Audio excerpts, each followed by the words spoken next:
Mike Badge. I'm back with SailJuice.com, and today we're very privileged to have this gentleman. Really needs no introduction. It's Santiago Lange. I mean, I don't know where to start. You know, 6 Olympics, two Bobo Ocean races, been involved with the America's Cup, has a gold at the last Olympics on the NACRA 17. Thank you very much for joining us, Santi, and appreciate that. A pleasure for me. Thank you very much for calling me. So maybe you could just tell us where you are right now and where your preparation is for the oncoming, hopefully the oncoming Olympics. We are right now in Ragusa, south of Sicily. We are training with our training group, the Italian Olympic team, the English and the Austrians Olympic teams. And yeah, we are trying to prepare as best as we can in this year to come Olympic Games. So now you've done 6. This will be your 7th Olympic, and really what amazes me is it's really like 6 different boats. I mean, you started with the Soling, laser, the Tornado with single on the wire, then the Tornado with double on the wire, the NACRA, now the NACRA foiling. I mean, what's your secret? I mean, going from boat to boat, is there all special skills you have to bring to each boat? Is this what keeps you motivated? I think, yeah, this is what is really cool about our sport, that, you know, it's not all the time the same. First of all, you can change classes, and also you can do the Bobo Ocean race or the America's Cup, that also in different boats. And it's cool to learn new skills. You learn a lot from each boat, and it's hard sometimes to understand the not only to sail the boat fast, but also to understand the game. Was a big difference to me when I entered the Tornado. At the beginning, I thought it was not fun, because to hit a corner, I was so focused for my whole life in tactics and the percentage game, that when you get to the fast boat, that's kind of different. And so I think that's an incredible part of our sport, and I think I have taken it into my advantage, in the sense that I've been able to adapt to a new boat, and then a new motivation come to keep going. And like now, I feel privileged to be at my age competing in this foiling NACRA, that is kind of a new era of our sport, and learning it all about it is just fascinating. And I love to be foiling.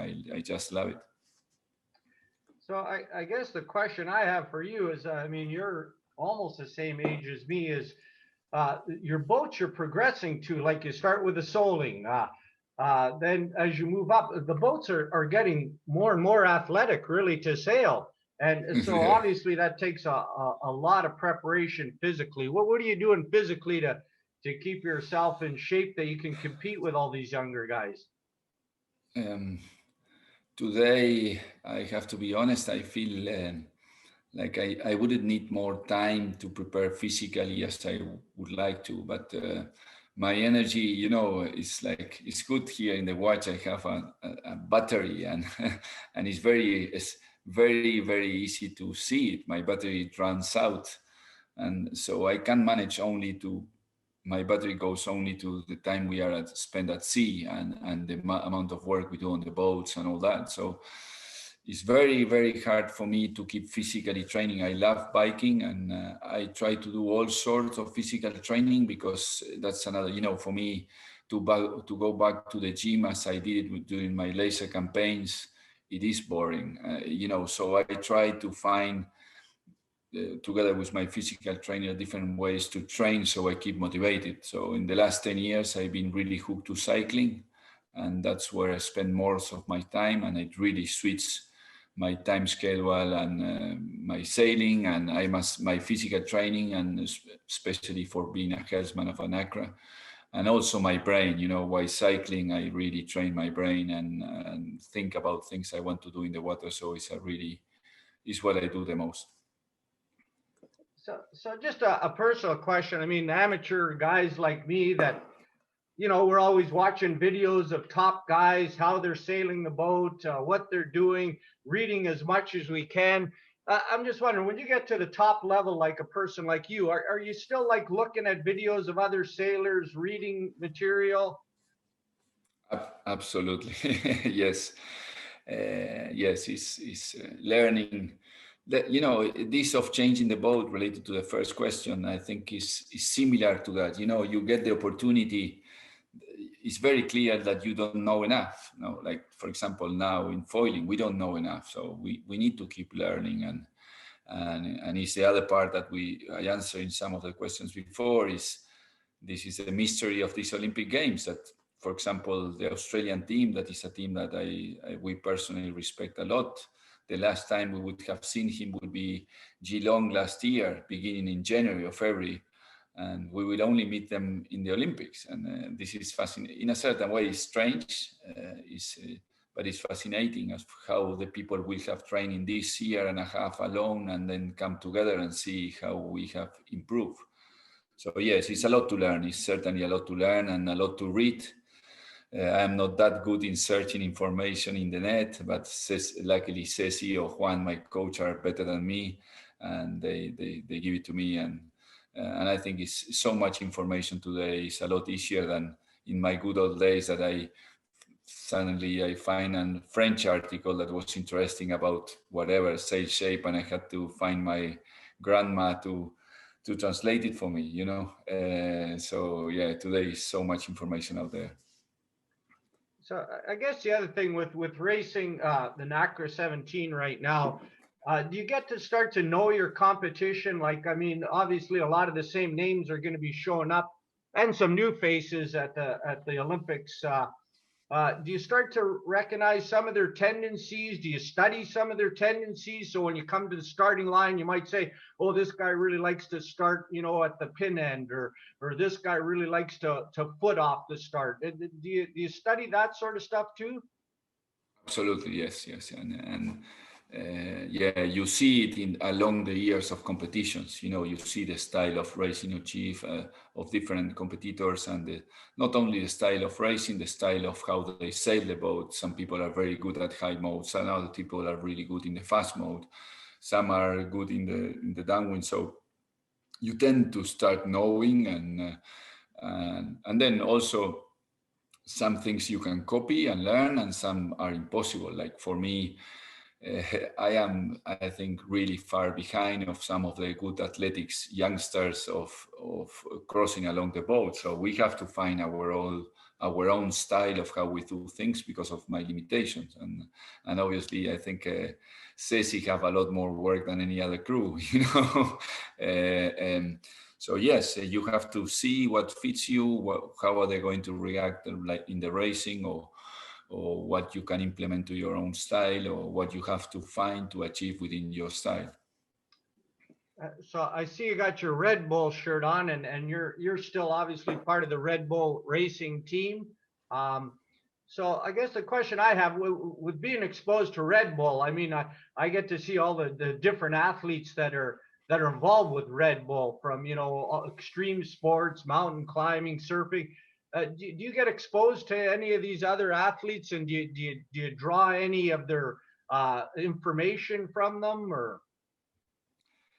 I've been very, very lucky to be part of the Red Bull family since year 2000. We had a big crisis in Argentina, and we were training with Roman Agara and Hans-Peter Steinacher from Austria. They were our teammates, and they were very, very helpful to us to say, okay, we couldn't buy any more sails or do the circuit anymore, and they joined us with Red Bull, and I will never be so much thankful to them and to Red Bull for since then. If not, we wouldn't be talking now.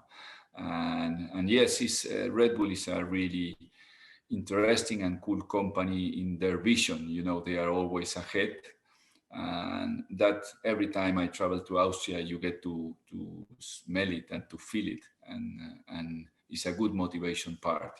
And together with the athletes, somehow the athletes are very linked, and I was privileged to meet many of them and to talk to them, and the atmosphere of this, of try to achieve things above the standards with a very professional way, trusting in young people and new ideas.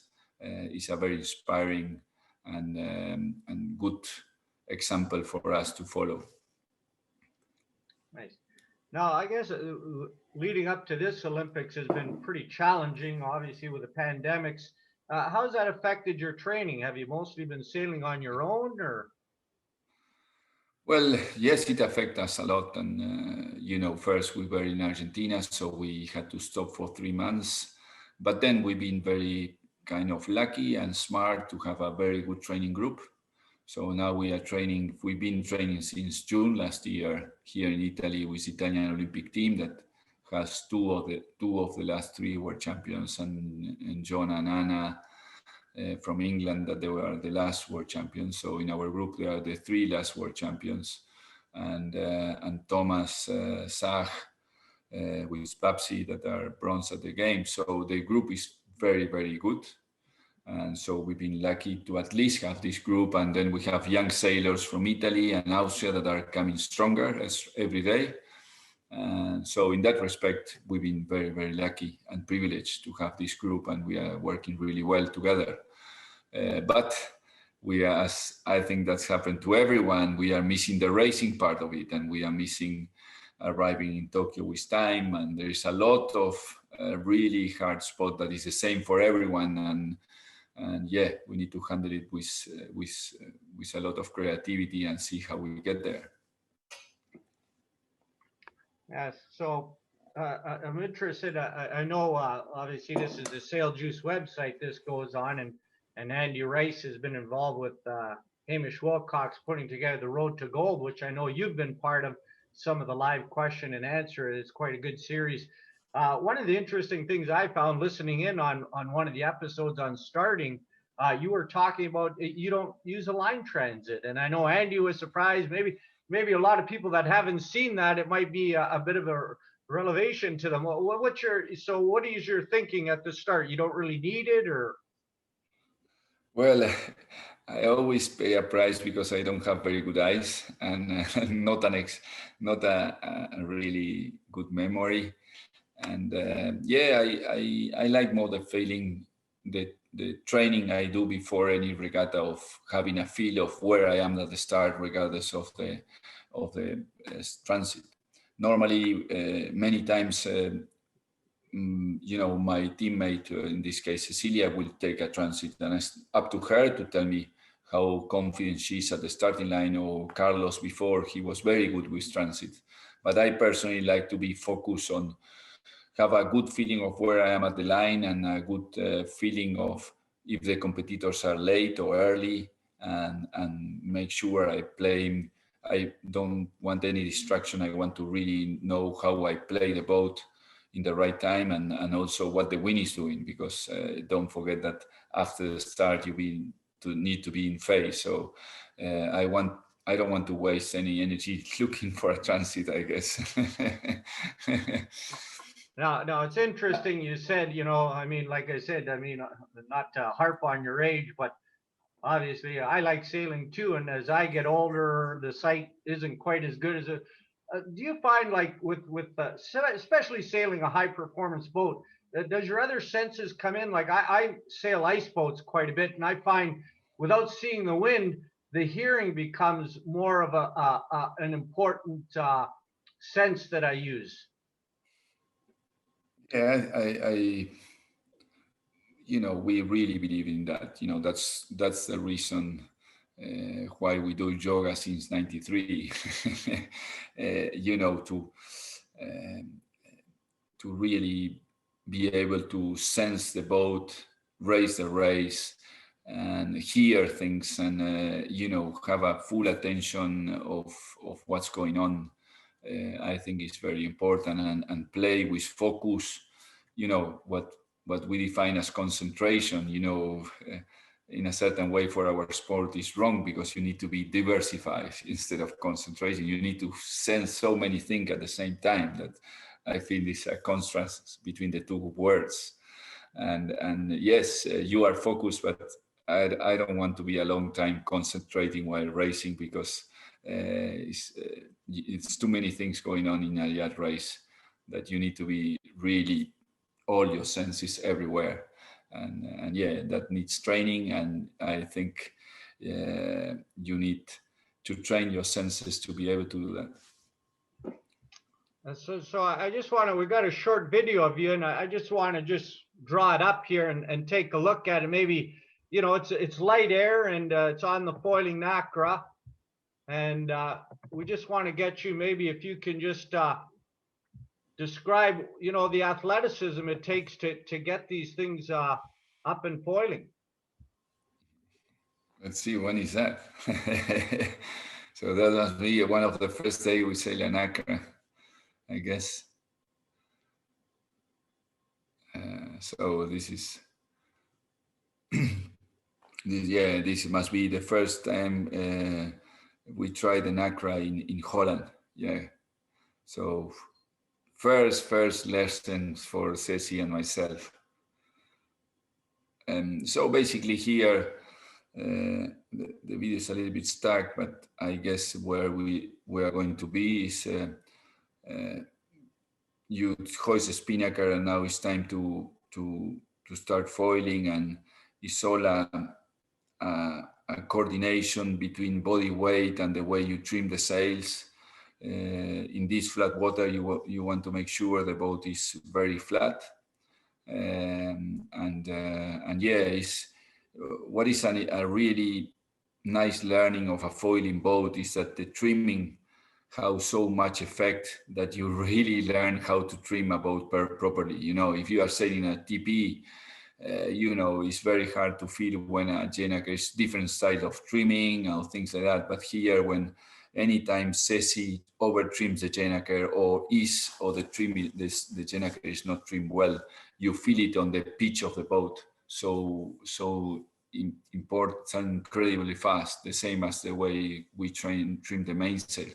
So one of the things that I'm really fascinated about is these foiling boats that have such a big reaction of apparent wind, and the center of effort and the driving force has such an impact on the pitch of the boat that is fascinating to see the reaction of the sails on the platform itself. And it teaches you a lot about that, the anticipation, the wind, whether it's going to come a gust or a lull. All that are I think foiling boats are sailing sailors better. So I'm watching you on the main sheet there, and it almost reminds me of like sailing a laser on a plane. Like you seem to be working the main sheet more than you would normally on a non-foiling catamaran. Yes, actually, the video comes with a little bit delay, so it's hard for me to see those details. But yes, you are right. You sometimes, and as well, it depends. Sometimes the boat gets locked in, like in any other boat. I think, you know, in a laser, in any chopping conditions, you will, you know, I am a kind of a sailor that I love to steer the boats with a sail. So most probably in any boat, you will see us moving the sails quite a lot, because I hate, and sometimes it's wrong. Sometimes we pay a penalty for this. I am very smooth too smooth with a rudder. And I like to, every movement of the rudder should be accompanied by a move of a sail. And sometimes that's not necessarily right, but that's my style. Well, you're looking pretty smooth right there. That's obviously the lighter air, but getting it up foiling, I guess it's a little more challenging in the lighter air to get that boat foiling. I can't leave you without getting a little plug in for, and I'm excited. I've got your book on order. You've got a book out. Maybe you could just a quick. I don't want you to spoil it for me, what's in it, but just a quick little bit of information about the book you have out now. Yeah, it was a very interesting project. We started really hard for me. You know, Red Bull offered me to do a book, and I said yes. You know, I have 4 kids. I plant some trees somewhere in some land in Argentina, and why not do a book? And but then when I really started, it was a really, you know, I didn't realize why I say yes, and was very hard project. But then with Nico Cassese, and the writer, and Hector Guyot, the editor, we make a good team, and we start learning how to work together. I actually did all the book mainly on the planes, because it was the only time I was competing meanwhile, and it was the only time that I hate so much to read the book that I couldn't go anywhere. If I wanted to read a chapter at home, I would leave and do something else. I didn't have patience, and so on the planes I corrected every chapter in the plane, and at the end I learned a lot of things about my friends, about my family. And this is, at the beginning of the book, in the meetings we had with Red Bull, was what was going to be the book about, whether it was going to be for sailors, was going to be a sport book, or was just a simple life book. And everyone agreed, not me. I was trying to get a good, how do you say, knowledge to take that decision. That was not me. And everyone decided that should be a life book. And it's actually a life book. It's a life of a person that live it in a sporty way, to say something. And that's it. I hope people like it when it comes out in English. In Argentina, luckily it was very, very successful. The first edition went out in 20 days, so we are happy about that. And let's see how it goes internationally. Well, I've read some early reviews on it, and again, I've got mine on order, and I'm excited to get it, and I'm excited that you took the time to talk with us, and appreciate that. And good luck with your Olympics coming up. I hope everything goes well for you. So thanks again, Santi, and appreciate your time. Thank you a lot, Jaime and Andy. I think the project with Race to Gold is an incredible project and very valuable for the sailing world. Me coming from a, not a big country in sense of sailing, I think I really believe in what they are doing. And yeah, thank you for the opportunity to talk to you. And yes, I will take your luck in my pocket, because this will be a weird game. So we need a little bit for luck for sure.